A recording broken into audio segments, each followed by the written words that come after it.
जी, नमस्कार दोस्तों, ज्ञान आलम में आपका स्वागत है। आज की इस वीडियो में हम लोग ईएमआरएस पीजीटी एग्ज़ाम पैटर्न और इसके सिलेबस की चर्चा करेंगे। जैसा कि हम सभी जानते हैं कि ईएमआरएस का फ़ेज़ 1 ऑलमोस्ट कंप्लीट हो चुका है, तो अब फ़ेज़ 2 की वैकेंसी हमको जल्द ही देखने को मिल सकती है। उम्मीद है कि इस साल के बीच में आपको ईएमआरएस फ़ेज़ 2 के नोटिफ़िकेशंस आते हुए दिखाई दे सकते हैं। तो चलिए हम लोग पीजीटी एग्ज़ाम पैटर्न और सिलेबस की बात करते हैं और ये भी जानते हैं, जैसा कि कुछ लोग कह रहे हैं कि इस बार इंटरव्यू भी हो सकता है। पिछले वाले ईएमआरएस के जो टीजीटी एग्ज़ाम हुए थे, पीजीटी एग्ज़ाम हुए थे, उसमें किसी में इंटरव्यू नहीं था। लेकिन जैसा कि लोग कह रहे हैं कि केबीएस का एग्ज़ाम पैटर्न फ़ॉलो किया जाता है, तो केबीएस के एग्ज़ाम में पीजीटी में इंटरव्यू होते हैं, लेकिन ईएमआरएस के पीजीटी में इंटरव्यू नहीं हुआ। तो क्या इस बार इंटरव्यू शामिल किया जा सकता है? क्या पैटर्न में या सिलेबस में कोई बदलाव हो सकता है? उन सारी चीज़ों की चर्चा कर देंगे। तो चलिए शुरू करते हैं। ईएमआरएस पीजीटी एग्ज़ाम पैटर्न को और सिलेबस को जानने की कोशिश करते हैं।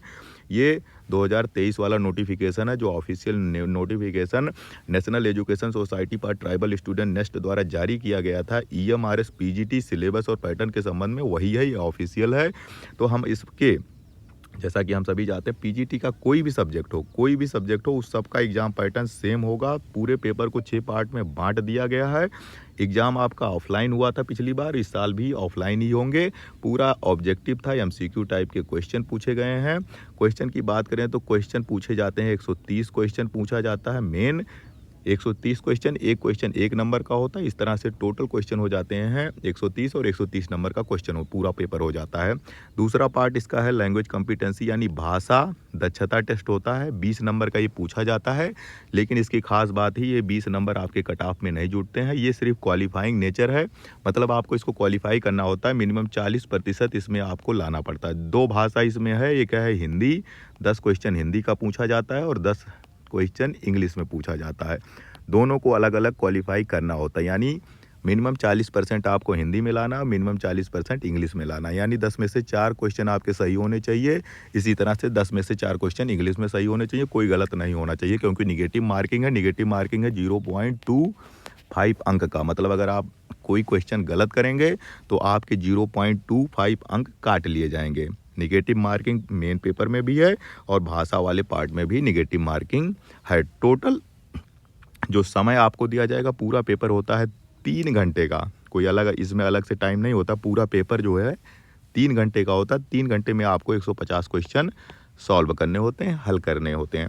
अब हम बात करते हैं कि ये जो आपका टेस्ट होगा, जो एग्ज़ाम होगा, वो पूरा पेपर आपका 6 पार्ट में बटा होता है। पहला पार्ट आपका होता है जनरल अवेयरनेस का, जीएस पूछा जाता है, जीके जीएस, प्लस इसमें करंट अफेयर्स भी आते हैं। एजुकेशन वाले ज़्यादातर एजुकेशनल करंट अफेयर्स होते हैं। तो पहला पार्ट हो गया जनरल अवेयरनेस का, दो कि इसके 10 क्वेश्चन होते हैं और एक 10 क्वेश्चन होते हैं, 10 नंबर का होता है। दूसरा होता है रीजनिंग एबिलिटी। रीजनिंग एबिलिटी है, मैथ नहीं है, रीजनिंग आते हैं, 20 क्वेश्चन आता है 20 नंबर का। फिर आईसीटी, नॉलेज ऑफ आईसीटी, यानी इसको कह दो कंप्यूटर। कंप्यूटर के लिए पूछे जाते हैं 10 क्वेश्चन, 10 नंबर के होते हैं। फिर टीचिंग एप्टीट्यूड 10 क्वेश्चन पूछा जाता है, 10 नंबर का होता है। फिर आ जाता है सबसे बड़ा जो इम्पोर्टेंट पार्ट है, वो पार्ट 5 है, जो कि डोमेन नॉलेज आपका चेक किया जाता है। डोमेन नॉलेज में पहला आता है आपका सब्जेक्ट, जिस सब्जेक्ट के लिए आपने अप्लाई किया है, उस सब्जेक्ट के आपके 70 क्वेश्चन पूछे जाते हैं, 70 नंबर का। दूसरा पार्ट इसका है पेडागोजी और केस स्टडी, इससे 5 क्वेश्चन पूछे जाएंगे, 5 नंबर के। और फिर इसी का तीसरा पार्ट है नेशनल एजुकेशन पॉलिसी 2020, जो नई शिक्षा नीति 2020 है, उससे 5 क्वेश्चन पूछे जाएंगे, 5 नंबर के। इस तरह से ये वाला पोर्शन पूरा 80 क्वेश्चन पूछे जाते हैं 80 नंबर के लिए। टोटल आपके कितना हो गया, इस प्रकार टोटल क्वेश्चन हो गए 130, नंबर हो गया 130। इसी पे आपका कट ऑफ बनता है, इसी 130 नंबर पे ही कट ऑफ बनता है। दूसरा इसका जो लास्ट पार्ट है छठा, जो लैंग्वेज कॉम्पिटेंसी टेस्ट का है, जिसमें जनरल इंग्लिश और जनरल हिंदी 10-10 नंबर के क्वेश्चन आपसे पूछे जाएंगे। 10 नंबर की जनरल सामान्य हिंदी, सामान्य अंग्रेजी के 10-10 क्वेश्चन आएंगे। इसमें सबसे ज़रूरी बात यही है कि this part is qualifying in nature only minimum with 40%, यानी दोनों में से 10 में से हिंदी को भी अलग से क्वालिफाई करना है और इंग्लिश को भी अलग अलग क्वालिफाई करना है। 40% मिनिमम मार्क आपके हिंदी में होने चाहिए, 40% मार्क आपके मिनिमम इंग्लिश में होंगे। पिछली साल बहुत सारे लोग इस पेपर में लैंग्वेज कॉम्पिटेंसी टेस्ट में फेल हुए थे, क्वालिफाई नहीं कर पाए थे। इस वाले बोर्ड में बहुत अच्छा किए थे, कट ऑफ से भी ज़्यादा कई लोगों के मार्क थे, लेकिन चूंकि लैंग्वेज कॉम्पिटेंसी टेस्ट को क्वालिफाई करना अनिवार्य है, जब तक आप इस पोर्शन को क्वालिफाई नहीं करेंगे, छठे पोर्शन को, तब तक आपके ऊपर के कोई कॉपी चेक नहीं होगी, कोई क्वेश्चन चेक नहीं होगा, आप बाहर हो जाएंगे। इस तरह से आपको 3 घंटे में 150 क्वेश्चन को सॉल्व करना है। पूरे पेपर में नेगेटिव मार्किंग है, इसका भी आपको ध्यान में रखना है।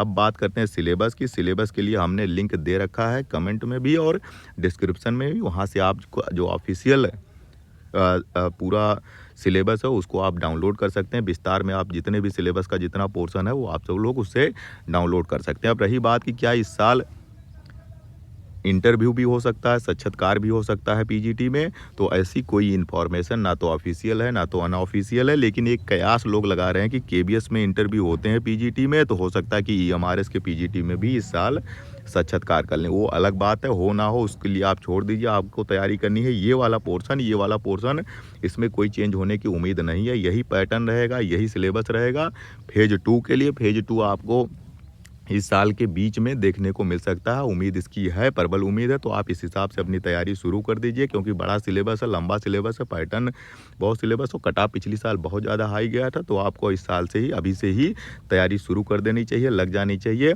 चलिए हम लोग आगे भी चर्चा करते रहेंगे। जो कुछ होगी, जो भाई कोई बात होगी, आप लोग कमेंट में डालिए, उसका हम लोग रिप्लाई करने की कोशिश करेंगे।